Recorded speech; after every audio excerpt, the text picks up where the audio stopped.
Buenos días, compañeros y compañeras. Mi nombre es Diana Caterina Reyes y en esta ocasión aprovecharé para compartir con ustedes mi proyecto Currículos Diversos y Divergentes. Este proyecto surge de una situación problema que se ha observado y es cómo las desigualdades educativas y las desigualdades sociales permean mucho el campo educativo. ¿Qué quiero decir? Que aun cuando la educación es consagrada un derecho humano, todavía hay brechas de desigualdad que hacen que sea más difícil acceder, permanecer y obtener una educación de calidad de ciertas poblaciones dentro del sistema educativo. Por ejemplo, si es mujer, si es racializada, si tiene algún tipo de discapacidad y si está en el sector rural, la educación para esa persona será mucho más difícil que para una mujer blanca de ciudad. A partir de aquí entendemos que las desigualdades educativas también están permeadas por las desigualdades de género. Hay estructuras y construcciones sociales como el patriarcado que permean los campos educativos, muchas veces de forma inconsciente a partir de la enseñanza de valores, de ciertas costumbres, de ciertos estereotipos que hacen que las mujeres ya tengan un rol específico y los hombres también, ¿sí? Esto genera situaciones de desigualdad que se mantienen en los campos sociales.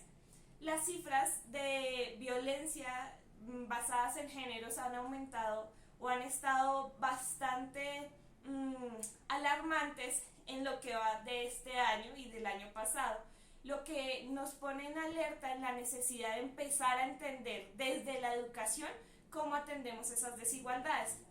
En este caso, mi propuesta va más encaminada a la observación de que dentro de los currículos oficiales no hay perspectiva de género. Los temas de género se trabajan más que todo dentro de los currículos ocultos, que se los explicaré un poquito más después, pero que sean de forma inconsciente. Es necesario que exista una perspectiva mucho más consciente dentro de lo que conocemos como currículo formal para atender estas situaciones y para disminuir las brechas de género.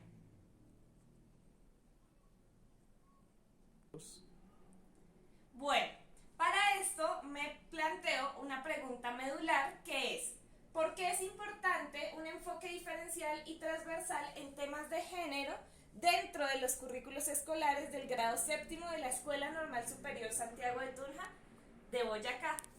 Esa va a ser mi pregunta clave y a partir de ahí establecemos los objetivos.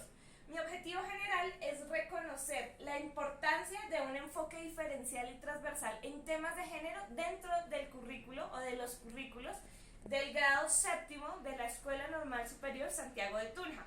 Para ello me planteo tres objetivos específicos. El primero es identificar o examinar si dentro de los currículos existentes hay un enfoque o una perspectiva de género visible dentro de los currículos oficiales del grado séptimo de la Escuela Normal Superior Santiago de Tunja, para posteriormente crear, a partir de los espacios de escritura creativa, unos elementos que me permitan entender qué temas de género necesitan o se requieren explicitar o profundizar dentro del currículo general, para así proponer un enfoque diferencial y transversal con perspectiva de género a los currículos de grado séptimo de la Escuela Normal Superior Santiago de Tunja. Bueno, para sustentar mi proyecto yo hago un marco referencial que tiene tres elementos fundamentales. El primero son las diversidades que enriquecen.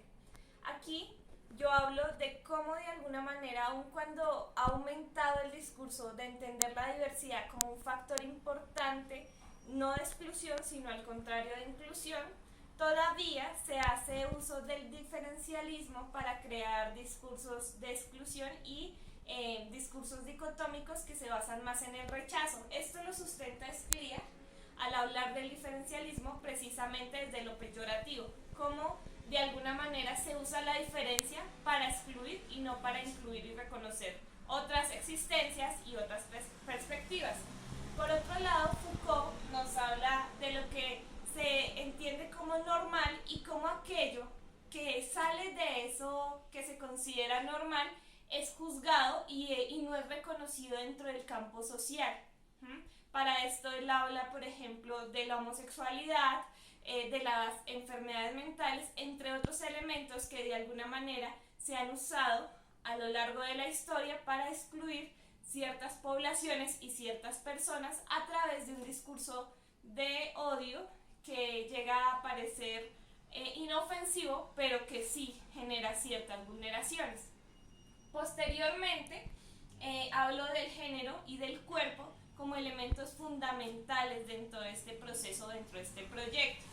Para eso, uso a Bourdieu, que nos dice que el cuerpo no solo es un elemento físico, sino que también es un elemento cultural e ideológico. Es decir, que es un artefacto que usa la cultura y que usan las sociedades para impartir ciertas posturas y ciertas políticas. Por lo tanto, el cuerpo también recibe todo aquello que nos enseñan y es precisamente de ahí donde se reconoce, por ejemplo, los estereotipos de género. A partir de tu cuerpo ya de por sí hay una carga social que determina qué debes hacer y cómo se debe comportar cierto género a partir de sus características biológicas. Y por otro lado, Butler nos habla del género performativo y nos dice que el género es una construcción social que hace parte como de un performance o de una construcción más teatral donde se explican o donde se realizan ciertas perspectivas o ciertas prácticas sociales a partir de esta construcción de género. Por otro lado, tenemos la idea de currículos diversos y divergentes. Para esto, Tadeo da Silva nos dice que el currículo es un elemento histórico que no solo imparte los temas o no solo manifiesta qué temas enseñamos en la escuela, sino que al contrario es una herramienta histórica, ideológica y de poder que imparte también discursos ideológicos y prácticas ideológicas. Por lo tanto, no hay existencia de currículos neutros. Todo currículo hace parte de una cultura y de una sociedad y de un poder, quienes son de alguna manera los que determinan qué es lo que se aprende, cómo se aprende, cuándo y dónde, ¿sí? Por lo tanto, al entender el currículo como un aparato ideológico, es fundamental que entendamos el currículo como una herramienta de resignificación y restitución de los derechos precisamente de aquellas poblaciones y de aquellas situaciones de desigualdad que se han presentado dentro de la escuela. Entonces, a partir de esto entendemos la escuela y entendemos el currículo como una posible alternativa de solución ante esta problemática. Por otro lado, Sattler determina o hace un análisis de cómo dentro de la escuela y de los currículos se ponen o se manifiestan 6 sesgos en cuanto a género, relacionados, por ejemplo, al sesgo lingüístico, que determina más que todo que en los discursos se reconoce más a los hombres, el sesgo de estereotipo, que es que a partir de los currículos también se han manifestado o se siguen manteniendo estereotipos de género altamente violentos y desiguales, el de la invisibilidad, que es que todavía dentro de las instituciones el papel de las mujeres dentro de las asignaturas y de las materias todavía pasa un poco invisible o desapercibido. También tenemos la irrealidad, que es precisamente cuando esas concepciones como la de la familia tradicional todavía se mantienen, entre otros sesgos que se demuestran, existen en los currículos y en las prácticas educativas, a partir también del currículo oculto, que es aquellas enseñanzas que se dan, que no están dentro de los currículos formales, pero que se dan a partir de la vivencia de los sujetos dentro de estos espacios. Bueno, y ya entendiendo como tal este marco referencial es cuando entramos a las alternativas de solución. Para mí, la alternativa de solución ante esta problemática es educativa. Es decir, si al comienzo especificaba que la educación llega a mantener algunos discursos desiguales, sí, también es cierto que a partir de la educación podemos encontrar la solución. Entender la escuela como un espacio ideológico también de resignificación de los discursos y de apropiación de otras existencias a partir del reconocimiento de la diversidad, hace pues que entendamos desde edades muy tempranas que la diferencia no se puede ver de manera peyorativa, sino que es un elemento esencial en la vida humana como tal. Por lo tanto, es fundamental también empezar a construir currículos con perspectiva de género. Dentro de los currículos oficiales o de los currículos formales es fundamental que haya una perspectiva de género. No quiere decir que todos los temas que se vayan a tratar en la escuela tengan que tener el género como parte esencial, aunque debería ser así en algún punto, sino que es fundamental que empecemos a ver cómo, por ejemplo, desde las ciencias naturales empezamos a hablar más de científicas también, o cómo desde las matemáticas entendemos esas desigualdades salariales que se ven en el campo social y económico. Es así como empezamos desde edades muy tempranas a entender el género como parte fundamental de la identidad y a abrazar otras existencias, no desde la exclusión, sino desde la alteridad y la otredad. Y aquí pues llegamos a mis conclusiones. Dentro de mis conclusiones pues está el entender que el género es un elemento crucial en cuanto a la construcción de identidad, ¿sí? Por otro lado, pues es fundamental entender el papel de los currículos ocultos dentro de la escuela, porque aun cuando la escuela sí transmite unos temas, también es cierto que transmite comportamientos, culturas, ideología, entre otros elementos pues que pasan como tal desapercibidos porque no están en el currículo oficial, pero son mucho más determinantes en la vida de los sujetos.